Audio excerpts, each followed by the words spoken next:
You're gonna lose it all. You're gonna lose all of it if you don't stop. If you keep chasing all these things out there, you're gonna end up losing all of them. All these things that you spent so long to build, all these things that you worked so hard for, all these accomplishments, are these goals, are these targets, are these people that you try to keep in your life, you will lose it all because you will lose yourself. I'm not talking about this just from something I witnessed or my own experience. I'm talking about the collective. I'm talking about my own experiences, things that I witnessed in clients, things that my teachers have gone through, and this pattern that just keeps repeating. So, if you want to know how to get out of it, how do we center? How do we not lose ourselves? How do we tune into more abundance and not keep chasing that thing that is out there and somehow end up with more lack? Then this video is for you.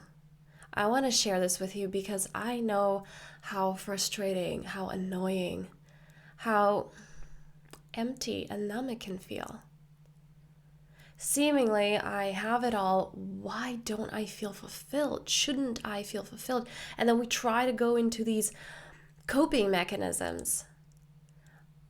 But the dosage of it keeps increasing because it's never enough until we lose it all, until we lose ourselves. So let's dive right in.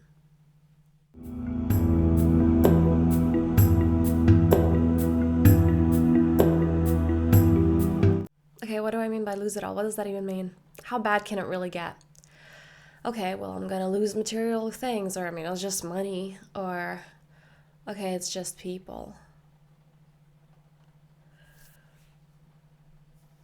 Most of my clients, when we go deep into any circumstance, situation, any trigger in their life, any person, down deep, it's this not enoughness.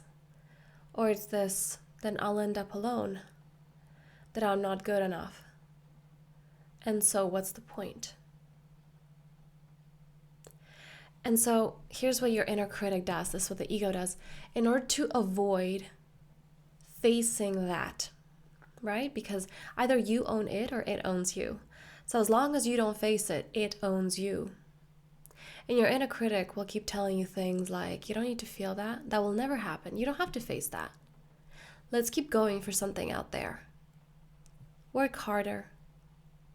And then you achieve that thing, but I still feel empty. Oh, it's because you're not there yet. There's another step to it. And there's this dangling carrot that we keep chasing after. All these things that we were conditioned, that's where the joy is, right? Have this job, have a family, witness the birth of your children. And your ego will always tell you that it's not enough. Well, the house comes with its own burdens. The job kind of feels like this golden cage. Children grow up and leave. And right now is never enough. So what do we do with that?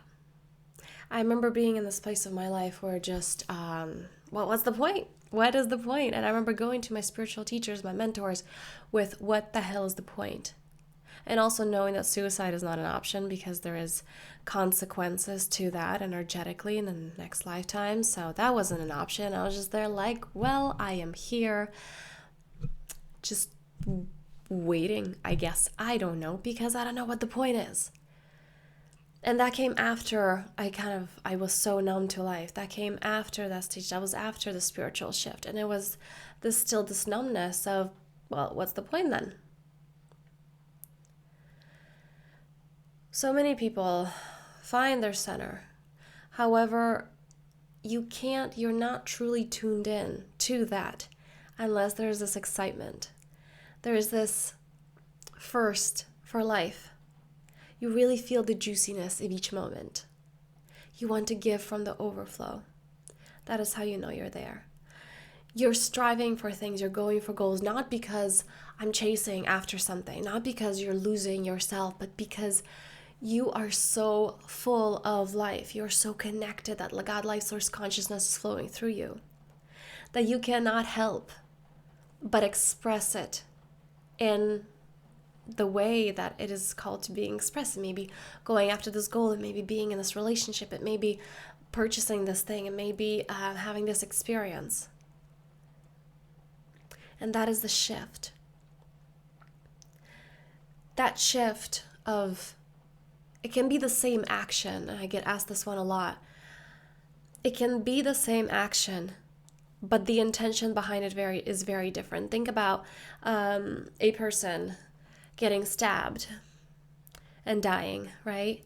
In one scenario, it was a thief who panicked and stabbed them, and the person died. The intention there was to hurt, to harm. In another scenario, the person died of a stabbing wound, but it was by a doctor who tried to save the person's life. The intention there was to heal, to save, to help. Exactly the same end result, but the intentions are very different. Similarly, we can look at it as, well, black and white, but you're still striving for things. Or we see some people that are seemingly, they're saying they're spiritual, but that's not spiritual. They're going after wealth, or they're going after these experiences. Well, that can be spiritual. The intention is everything. There are plenty of people who can be wealthy, and they're chasing that from this place of, I'm not enough. Maybe this amount of money, or this amount of money, or this amount of money will make me happy. Maybe this relationship, maybe this experience will make me happy. And then there are those people that have those exact same experiences from the place of, ooh, I feel so good. I feel so excited. This is the next step. What else do I want to create? What else is, I'm feeling this energy move through me. How does it want to express itself? Which one are you? And I would love to hear below. And also, if you notice a fluctuation, maybe it's not as extreme. Maybe you're not one or the other, but you're somewhere in the middle. And then the question comes with that, how do we tune in to that part where we're in tune, when we're feeling that energy move through us, when we're living the purpose, not from the mind of, right, what is my purpose? I have to have a purpose in this life. But it's just naturally, I'm so happy. I know exactly what my purpose is. It's the next good feeling thing. It's this creation. This is how I can contribute to the people around me. This is how I can contribute to my community. This is how I can contribute to our planet, to our environment, whatever that is, your specific purpose that you came here to live. We all have one. Are you tuning into that? Because as I began this video, if we are not aligned with that, we will lose it all. We lose it all because the longer we keep going this way, we lose bits and pieces of ourselves until it gets too overwhelming.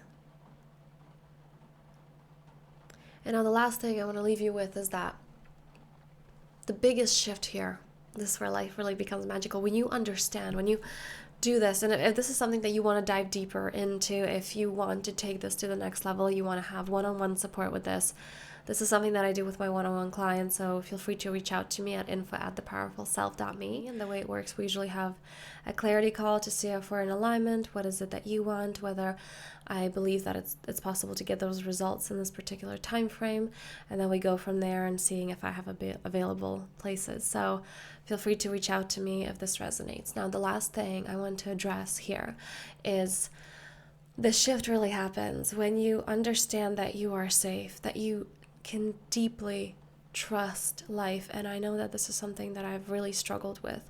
I know that all my friends, because I was attracting those kind of people into my life, the ones that are there like, I have my tribe and that is who I trust, or I need a long time to trust because I do not trust life. I'm too scared to stop because life is not safe, and there's, I have to watch my back all the time. And then comes this shift that instead of fighting life, instead of going against it, we understand that everything, the physical body, all the aches, all the pains, all the symptoms, the outer circumstances, the people, they are there for you. The obstacles are not in the way, they are the way. And It's as if you have a GPS and your soul put in the coordinates, right? And your GPS is telling you turn left and then turn right and then go there. And you're there so angry with that GPS and you keep screaming at it and being upset with it. Why is it so loud? It's literally telling you what to go. And what to do. And this is what we're doing with our bodies. We have this system here. It's like your inner GPS. Your reality is a reflection of your belief systems, of where your blocks are. And instead of listening to it, we fight against it. When we find ourselves, when we connect, aligned, attune, we don't fight anymore. We have this deep trust. We understand that everything in life works for us. And again, if this is something that you want to live, if you're done running, if you're done trying to find something outside of you that will make you happy, whether it's a relationship or a job or these experiences, and you're ready to come back to you, to live from this place of attunement, to know what it's like to be in this frequency of abundance, prosperity, bliss, peace all the time, reach out to me for the one-on-one, because this work is sacred, it is transformational, and this is the life that you came here to live.